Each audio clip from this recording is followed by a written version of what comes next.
আসসালামু আলাইকুম ভিউয়ার্স, সবাই কেমন আছেন? আশা করি সবাই ভালো আছেন। আলহামদুলিল্লাহ আমিও ভালো আছি। আর আজকে আমাদের বিষয় হলো রেনা ডাব্লিউএস নিয়ে। রেনা ডাব্লিউএস কি? রেনা ডাব্লিউএস হলো একটি মাল্টিভিটামিন। অনেকগুলো ভিটামিন নিয়ে তৈরি হয় এই রেনা ডাব্লিউএস। এর কার্যকারিতা অনেক বেশি। আসলে রেনা ডাব্লিউএস পশু পাখির খুব একটি গুরুত্বপূর্ণ মেডিসিন। এই ভিটামিন অনেক রকম ভিটামিন মিলেই তৈরি হয় এই রেনা ডাব্লিউএস।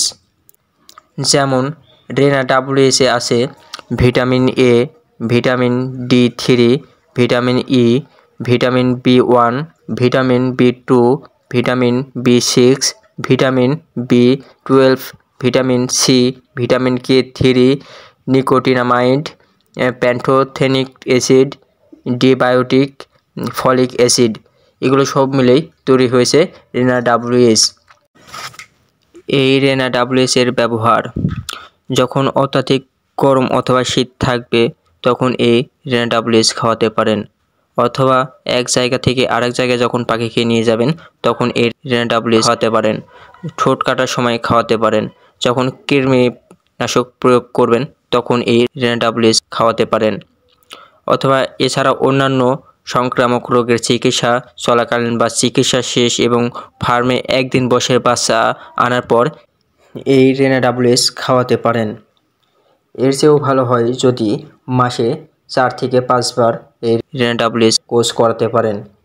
মানে সপ্তাহে একবার করে রেনা ডাব্লিউএস কোর্স করালে পাখির জন্য খুবই উপকারী হয়।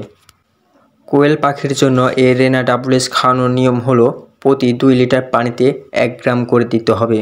প্রতি 2 লিটার পানিতে 1 গ্রাম করে দিতে হবে, এতে যেন ভুল না হয়, বেশিও যেন না হয়, কম যেন না হয়, এর দিকে খুব সাবধান থাকতে হবে। এই রেনা ডাব্লিউএস ওষুধের পানি পাখিকে সর্বোচ্চ 6 ঘন্টা দিয়ে রাখবেন, এর বেশি রাখবেন না। আর পানি অবশ্যই সকালবেলা দিবেন এবং বিকেলবেলা ফ্রেশ পানি দেওয়ার চেষ্টা করবেন। এছাড়াও প্যাকেটের গায়ে মাত্রা ও প্রয়োগ বিধি লেখা আছে, আপনারা ভালোভাবে প্যাকেটটি পড়ে নেবেন। তো আজকের ভিডিও এ পর্যন্তই। ভালো লাগলে লাইক দেবেন এবং সাবস্ক্রাইব করে পাশেই থাকবেন। আসসালামু আলাইকুম রহমতুল্লাহ।